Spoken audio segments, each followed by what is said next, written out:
Let's pray. Heavenly Father, teach us to be generous. In Jesus' name, amen.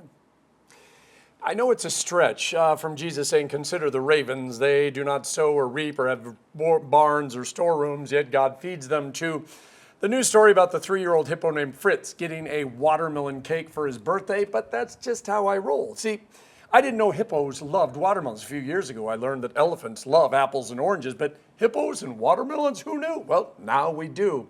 You see, God knows what we love, and sometimes, well, He gives us what we love through people who love us.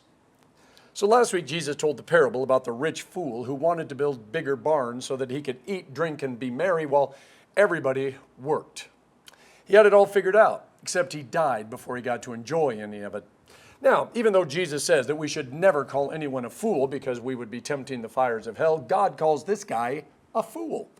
And Jesus wants us to make the connection so that we don't make the same mistake. This week, Jesus says God feeds the birds of the air and all the other animals. And then he calls us sheep, not a compliment, but a term of endearment. And he says, have no fear, little flock, because God wants to give us the kingdom. There's a lot of mixing of metaphors in there, isn't there? Now, a couple of quick notes. First of all, these verses do not mean that no humans or animals have never gone hungry. I've got friends who love to point these things out and call God a liar.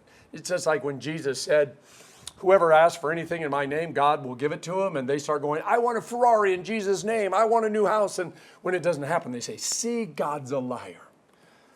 I suppose we could have said, God feeds 62.7% of the birds. But then we would get lost into the whole, why didn't God feed the other 27.3%? And we would miss the entire point of the story. Second, this also doesn't mean that we don't need barns or savings accounts or insurance. I know a few hymns include the word God cares for all my needs, emphasis on all. But God still expects us to be diligent when it comes to our finances, to actually have a job, to do a little planning for the future. And to be honest, sometimes we don't have everything that we need. I was watching a documentary on homelessness in America last week, and the interviewer asked the individual, he said, what do you think about cities giving you your own area that you have to take care of? And the person responded, well, then who are we going to beg from? Yeah, we all need somebody. Third, when Jesus says God wants to give us the kingdom, don't try taking a second mortgage on it so that you can build bigger barns, okay? There are passages in the New Testament that talk about believers ruling with Jesus on earth for 1,000 years, and some say we're going to rule with him in heaven. But this isn't the kind of rule where we get to tell everyone else what to do, where we get to sit up on a throne while everybody else grovels beneath us. No, this is a reign of peace and love where we might be wearing a crown, but everybody else is too. See, this whole gospel is about Jesus giving us a glimpse into the heart of God. And when I say heart, I'm not talking about the blood-pumping organ. I'm talking about the very core of God's being. When St. John said God is love, he wasn't trying to create a branding logo for all of God's Instagram and TikToks. He was stating a facet of who God is at his very core. Far too many people complain they don't know God, or don't know enough about him, or are confused by his essence, using that word from the Athanasian Creed. If God's core is love, it gives us a glimpse of why he does things. Jesus said, if you've seen me, you've seen the Father.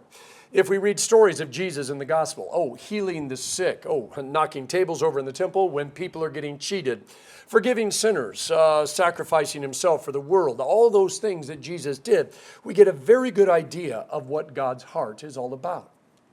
Love. Now, but since love is such a strange word with all sorts of expectations and different definitions, it takes a little work to figure out what Jesus and St. John mean. See, when we talk about God's love in context of all the animals in the Old Testament who were sacrificed for people's sins, a little hard to call that love. As the old joke goes, everybody was happy when the prodigal son came home, except, the fatted calf. All that wandering in the wilderness for Moses, God's people, the battles that had to be fought, the peoples that were lost. Again, there's a lot of those stories that's hard to call love. And when we talk about Jesus leaving heaven and taking on human flesh, and all the times that they made fun of him and tortured him and tried to run him off cliff, well, ultimately, then we get to the point where he had to die to forgive us all of our sins. That's a very different kind of love than most of us can understand. I just don't see Hallmark coming out with, I love you so much that I'm willing to suffer and die on a cross for you. I think you see. God is a mystery we cannot explain. We just have to go along for the ride. And the ride is more spectacular, scary, and exciting than we imagined. God's joy in giving away the kingdom, one sandwich and peach pie at a time, is one of God's now and not yet promises. Now, God's kingdom is already here, and yet it's still coming. It's here because Jesus redeemed God's people. There has always been enough food so that everyone in the world could eat 3 amazing meals a day. There has always been enough things to do so that people could have a job doing what they love and that they're good at, so that they can buy all the stuff they need. Not necessarily all the stuff they want, but all the stuff they need. There's always been enough love and mercy and compassion and care for every single person on this planet and the 368,000 babies that get born every day. While there may be enough for everyone, it doesn't mean that everybody gets what they need. And that's because of sin. However, because Jesus has redeemed his people through his death and resurrection, the kingdom of God is already come, and it's, still coming. One act of mercy, grace, love, forgiveness, and turkey sandwich and peach pie at a time. As Jesus' followers, the Holy Spirit inspires us when any of our fellow creatures need a little help. Whether they are hippos celebrating a 3rd birthday and we want to make them happy, or a neighbor who needs some food because something happened and they're really struggling and you've got some extra, or a friend who could just use a cup of coffee and a listening ear because they're at their wits' end and they really do need someone to talk to. So if there's enough of everything the world needs and we have been redeemed and set free to bring God's kingdom, why hasn't it happened yet? Why isn't God's kingdom here totally? Why is it here but still coming?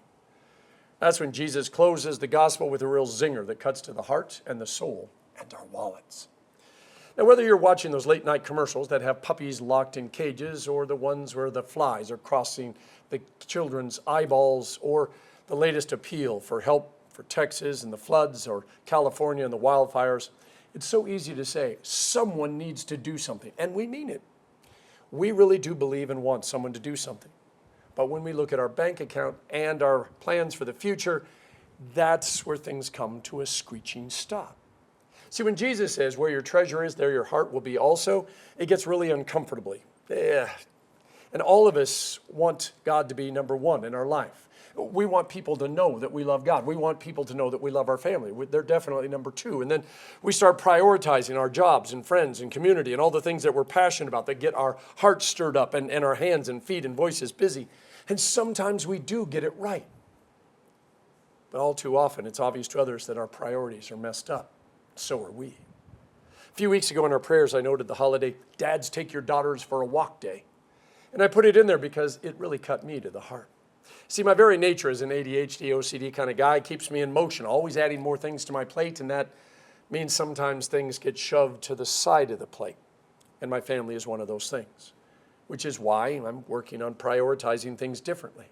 I still have a long way to go, and I can never make up for all the things that I messed up. But I realized Jesus was right. I need a transplant to realign my heart and my treasure.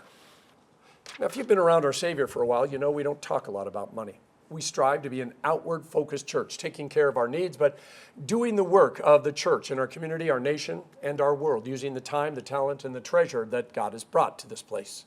We have a regular offering to pay the bills and salaries and maintenance and basic mission support for our district and Senate. We got a box at the back of the church, or you can always give online. Now, we also have our quarterly mission projects, which we vote on every year. We let the whole congregation, including those of you online, to vote on them. And we've been able to raise over $13,000 a year for places like Lutheran Church Charities and their Comfort Dog and disaster teams. The River of Life Homeless Ministry. Our 3 compassion children, LCMS ministry to the armed forces, disaster recovery, and the Hawaii Food Bank. And by the way, not only do we give a nice check to the Hawaii Food Bank every year, but we raise well over a ton of rice. We don't expect you to give to all these missions. We want your heart to be in line with the things that you care about.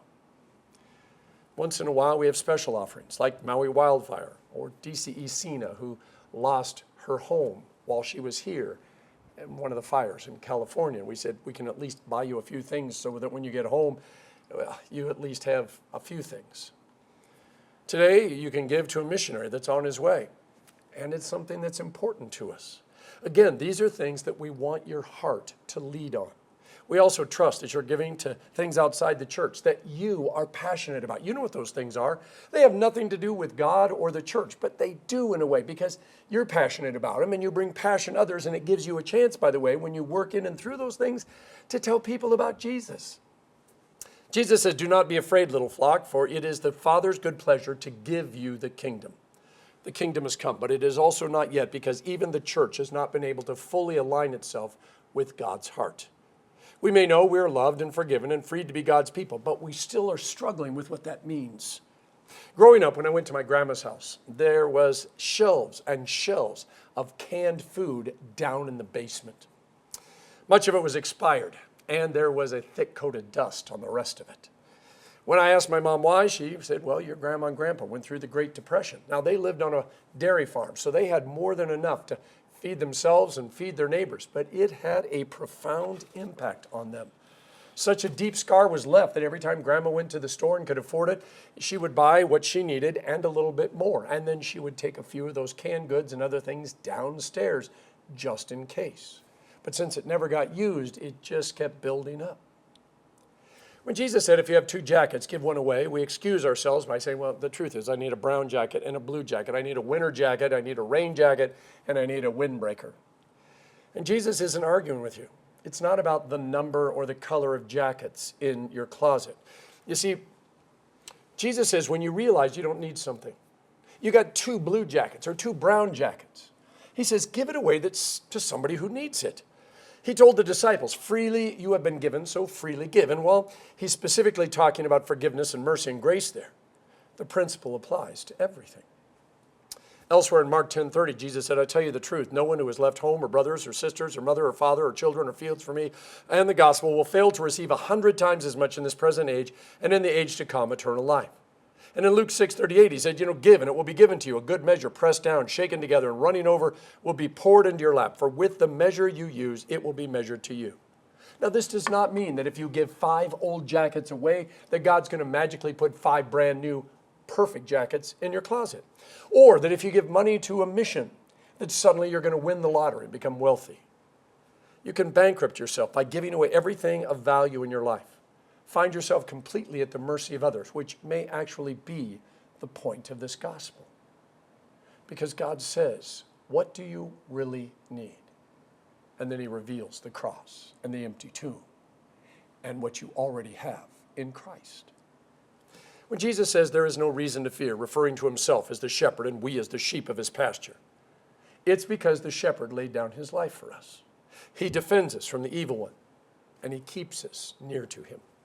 We cannot outgive God. And while this world is not even close to heaven, and there is so much starving and dying and suffering because we humans cannot get our act together, the kingdom is already here, and one day it will come in its fullness. That brings us back to where your treasure is, your heart is also. In Genesis 19:5, God tells Moses, "Ye shall be my peculiar treasures." Yeah, you got to go to the King James to find that particular translation, and I prefer it over all the others that say treasured possession. We are God's treasure, and we are peculiar. And that means his heart is beating among us. It's bringing us life and love and joy. If you are less sentimental and more scientific, here's a rabbit hole fact for you. The National Institute of Health discovered just thinking about being generous, and I quote, "significantly increases the protective antibody salivary immunoglobulin A, a protein used by the immune system." Now, if just thinking about being generous makes you healthier, imagine what actually being generous can do for you. God knows a thing or two about treasure and hearts and holding nothing back and being generous. St. Paul said, it's no longer I who live, but Christ who lives and works in me. God's heart beating within us and him sending us out as his peculiar treasures to make a difference in the world that actually has everything it needs, but it doesn't because people are holding it back, because people haven't figured out how to share. And that's the challenge that we face for us and helping others to figure it out as well. We live in a kingdom that's already here, and we look for the kingdom that's to come. We recognize that we're still sinners. We are part of the problem, and yet God has also chosen to make us part of the solution. We move forward, sometimes pulling our heart along, and other times letting our heart pull us along. One day, they'll both be in the same place.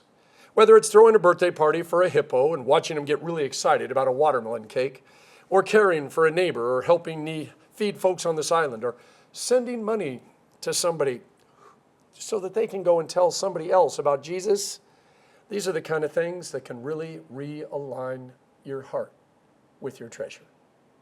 In the name of the Father, and of the Son, and of the Holy Spirit.